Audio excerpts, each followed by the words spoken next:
Hello guys, so now we want to create the impact effects, and we want to shoot out a lot of debris and particles from the center here. And so we need a way of sculpting this the forces, because we're going to have a lot of points stacked on top of each other or in a very small region, and then they're going to get shot out and at a very high speed, and we need a way to sculpt that. So I have a simple workflow for this. I'm going to start with a sphere. Let's increase this. I'm going to make it smaller, and I'm going to add a mountain node to add some noise to it. So let's increase. This is cool. Let's increase the height, and let's lower this, and let's add some more. Okay, cool. And what we want now, so for example, this is our splash force, and this is how the particles are going to get shot. We can change this easily now by simply sculpting the shape that we want here. And then we're going to clip all the points, so only the stuff going upward is going to be left. And the idea is we want to scatter a lot of points. Actually, let's reduce this even more. So I'm going to put down a transform, scale it down. And the idea is we want to create a velocity vector that match this motion, this shape here. And the way to do that is by computing the difference on the point position between its original, for each point between its original position and the new position. And the way to do that is using by taking P here from the original shape, and then the deformed P, and computing the difference. So let's create a wrangle node. Okay, and I'm going to connect the second input, which is this shape, and each point has the same number, so we didn't change that. We can still reference each point and find where it is in the new location. So we're going to say vector new velocity, and I want to read the point position from the second, or let's say deformed points. I want to read the second input position, so that's going to be P point expression. The input number 1, which is this guy, we want to read the point attribute called P, and the point number is going to be the point at PTnum, and which means this guy is going to loop over all the points, and for each point here the expression is going to be run. This is going to be updated, so it starts at 0 and ends up at 5,000, whatever the points are, and it's going to loop over all the points and bring us back that attribute. So the velocity now is going to be the current position, which is V at P, minus deformed points. And let's take a look at this, and look at that. Now we're copying the velocity onto this guy. And if we use this, and let's clip the sphere, so we're only left with the top half, like that. If we scatter points now on it, they will inherit that velocity. Let's say 10,000. And I'm going to connect this onto the second input, and we can actually leave this, we can move it aside for now, and create a new source, pop source, and we're going to say all points from the second input, and I'm going to use those. Okay, we're not going to worry about the first one. And you can see already it changed the first frame, and that's because the birth jitter is not set yet. It's set to positive, so we can say it's negative, and that will snap them and not check the frame ahead. So if we hit play, we're gonna get this. Okay, we don't need all this emission, we just need to emit for one frame. So I'm gonna say $f equal to 1. When this expression is true, return 1. If not, return 0. Means it's gonna be true for one frame only. Okay, So if we hit play, there we go. And I'm not sure why it's scattering on the bottom half. Could be that, yeah, some points are going downward for some reason, but we can fix that. We can add a pop scale.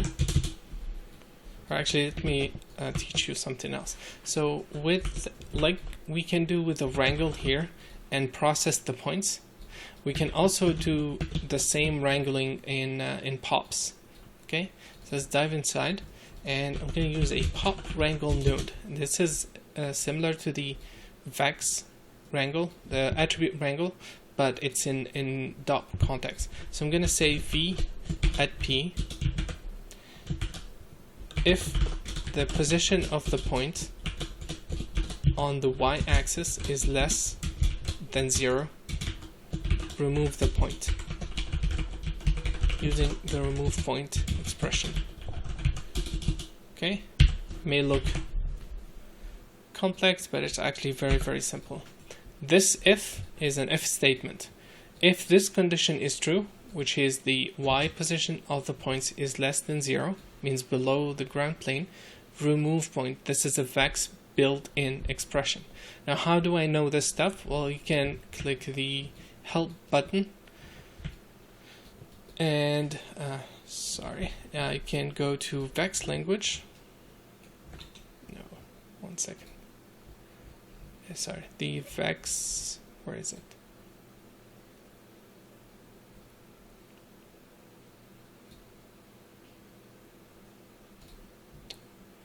Yeah, vex expression, and then we get to the vex language reference. Let's try this. Okay, so these are all the this is the page. The vex function is what we need.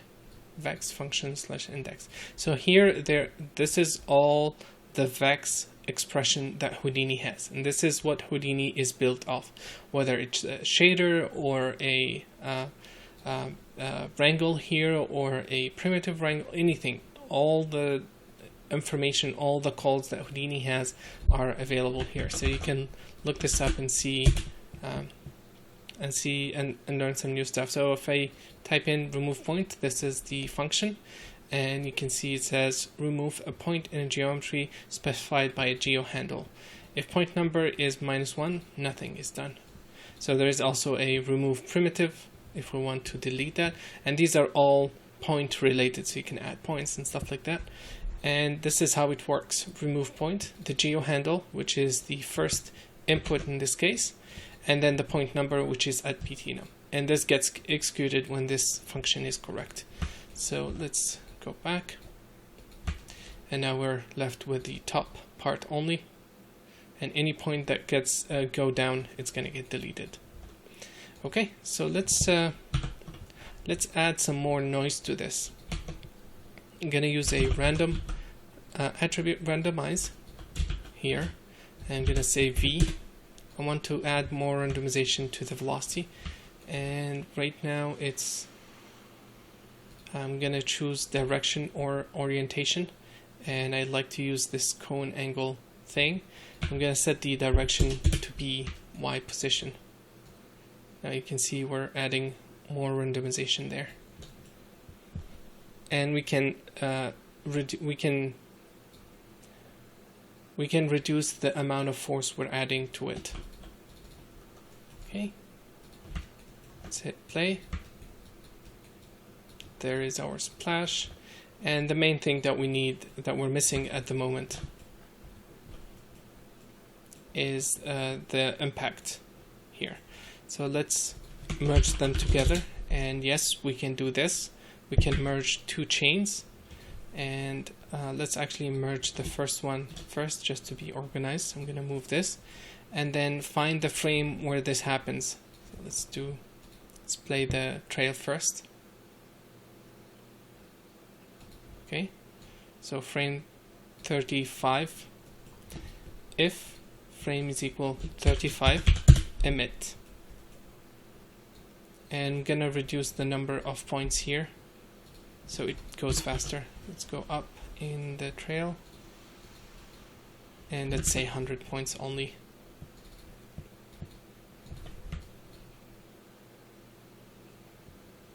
Okay, so it's working, and let's do some more tweaking. Again, now at this point, I don't have any more technical stuff to add. Everything is working. I'm gonna just spend time tweaking attributes. And again, there's not so much, to be honest, I can teach you when it comes to this. It's all artistic and like personal decisions that you need to make on how you want this to look like. Okay, and see this pop kill here, it's only in this chain, it's not going to affect this. So that's another benefit of doing this at the same time. Okay, so in the splash or the dust hit, I'm going to set the frame to 2, the life expectancy 2, and this 2.5, set it to 1.5. And I want to increase the velocity. I want to give it a velocity of 10. Make it 10 times stronger. Cool. And I want to add a pop drag on top of everything, and we need to move the gravity here down so it affects both chains. Okay, and the drag, I'm going to set it to 0.1. Cool. Yeah, I think it's working. So let's give it some more velocity to go up. What I'm going to do is I'm going to say add inherit to inherited velocity. I'm going to give it 4 in the up vector, and I'm going to add some randomization as well here. And this way it's going to go up more.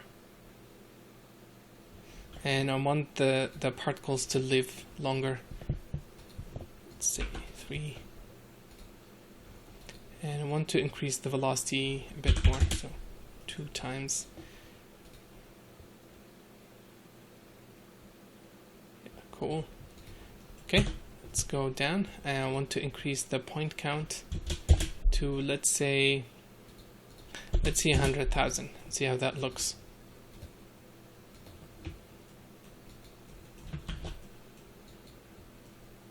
Come on.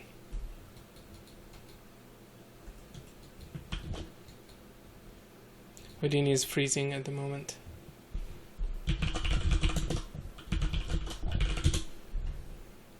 Play. All right. That's our impact. Okay, I want to make some more changes. So first of all, I'm gonna make the original sphere smaller. And if we do this, remember that we're computing the difference between the points. It's going to also change the velocity vector. Okay, so it's going to increase or change the amount of force because now the distance between the points is different. So we have to keep that in mind. And I want to change this shape a bit. I'm going to lower the element to add more spikes, and let's increase this. Let's increase the frequency. Okay, cool. And let's add more. Let's lower this even more.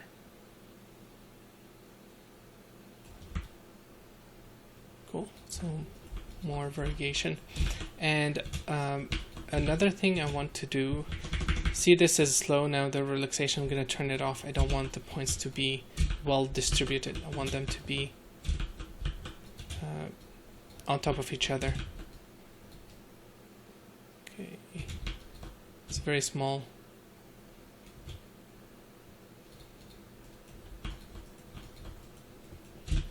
Why is this? Let me close the viewer. Sometimes it gets flaky. And let's reset the clipping plane.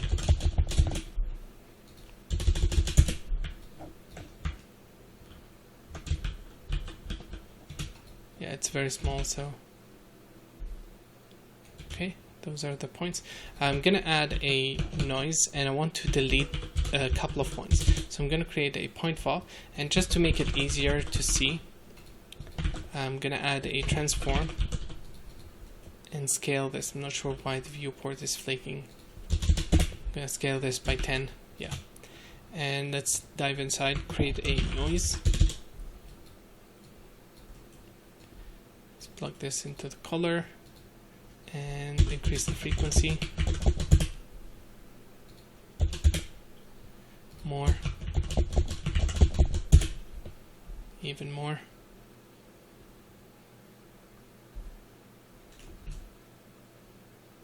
Something like that. I'm going to copy this and I'm going to compute the absolute values, because right now there is negative values. Yeah, let's do that, and let's multiply all this by another noise just to add more breakup to this pattern. So let's lower this. Okay, let's add an absolute node. Cool. And I'm gonna delete everything except the white points. So I'm gonna put down a blast node and say at cd.x is less than 0.5, which means if the red color is less than 0.5, delete the points. And if we look now, we should see less points.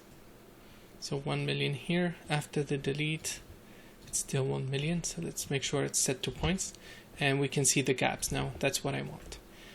And I'm gonna add this here. I don't need the transform, I want the points to be there. And let's take a look and see how it looks like with 1 million points being emitted. Yeah, see, now we got a lot more breakups happening. Cool.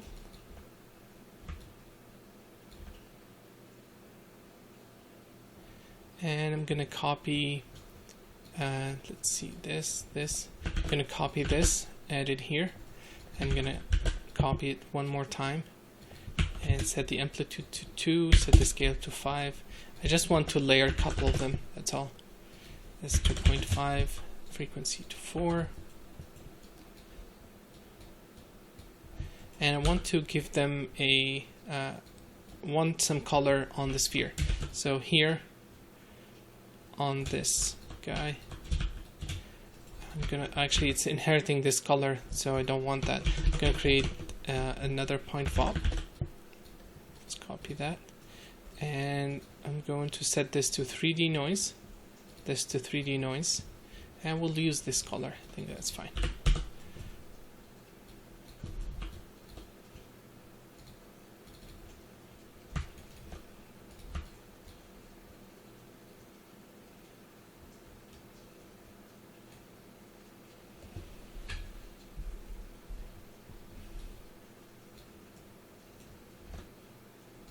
I think the noise here, the randomization that we did is changing them a lot, so let me turn that off.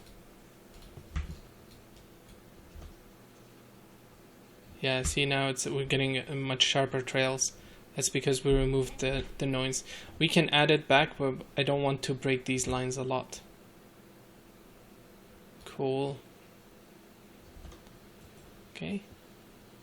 So now I'm liking the result and everything. The only part that I don't like too much is the emission part, and I don't want to delete them if they go below 0. I want to delete them if they go below -1.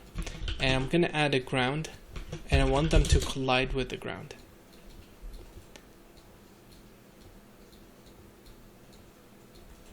Okay.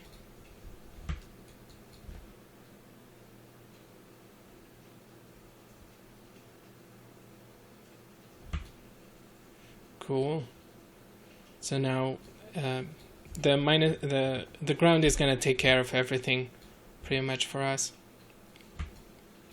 And I'm gonna use this to create something else.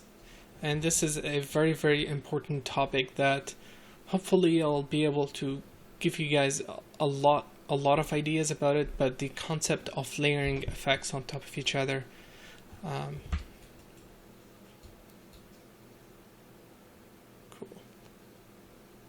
Okay, let's go back up, and I'm gonna say dot import, and let's import all these guys. Pop object.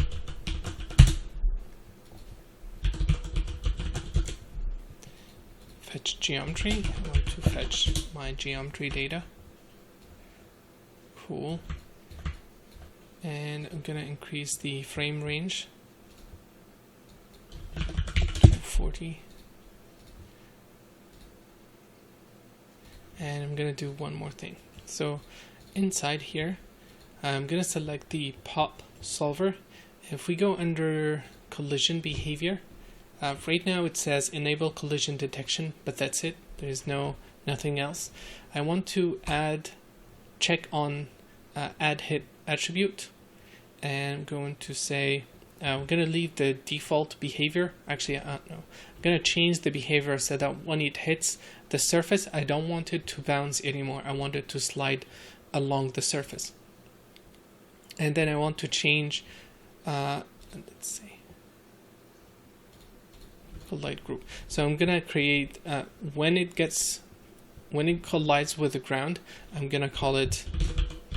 I'm gonna group the points and give them under. I'm gonna group the points under a collide group. Okay, and let's dive back in. Hit enter. We're not gonna see a huge difference, but I need this information to do to create a secondary layer that I want to show you guys. Again, I don't have a clear idea of what the visual result may look like, but I think the concept will be given. I think you guys will understand the idea. So let's go back up, and now if I middle click, I should see a collide group. Now let me delete everything except the collide group. And look at this. Let's hit play. Nice. So now we're isolating only the points that have hit the surface. Okay? And they're sliding along the surface. And it looks like the ground is quite small, so let's increase it bit. And I'm gonna lower the point count here so it runs faster. Say 10,000 points. Hit play.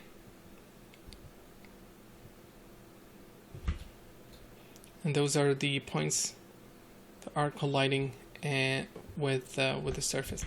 Again, the result is not very obvious, so we may have to do it with a lot of points. Let's try 3 million. Yeah, it's much better now.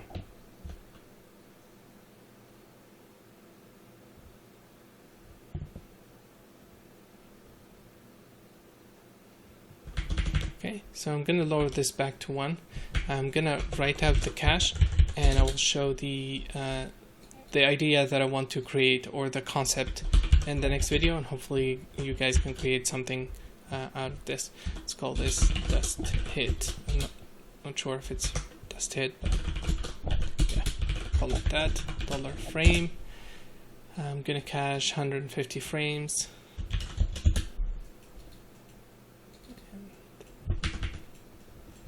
And I'm gonna leave all the attributes for now. I don't care too much. And I'm gonna turn off caching. And let's save. Cool, we'll continue in the next video. Thank you guys for watching, and see you in a bit.